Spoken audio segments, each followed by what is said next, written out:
So if N-pentane has 3, N-pentane has 3, N-butane has 2. So 3 plus 2? 5. 5. Huh? So you're telling N-hexane has only 2, then you're telling that like that 7? No, N-hexane is not having any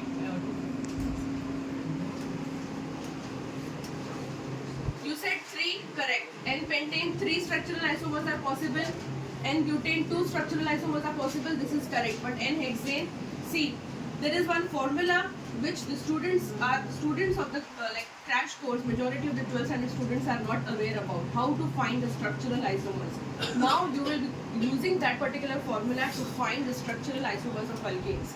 Okay. The formula is 2 raised to N minus 4 plus 1. Using this formula, you can find number of structural isomers of alkane only, not alkene and alkyne, only alkanes. Only alkanes. 2 raised to N minus 4 plus 1. Talking about butane. How many carbon atoms are there in butane? 4. 4. How many hydrogen atoms are there? 10. Now 2 raised to N. 4 minus 4 plus 1. 2 raised to 0 plus 1. 1 plus 1 is equal to 2. So 2 structural isomers are possible for butane. What about pentane? C5H12.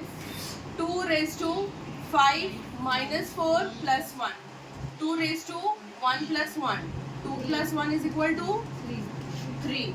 Let us check for hexane. C6H14. 2 raised to 6 minus 4 plus 1. 2 raised to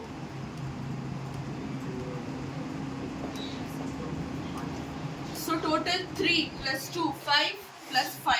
The answer is 10. It is not mentioned in the option. There is a printing mistake. Instead of 9, they would have given it as 10. Correct?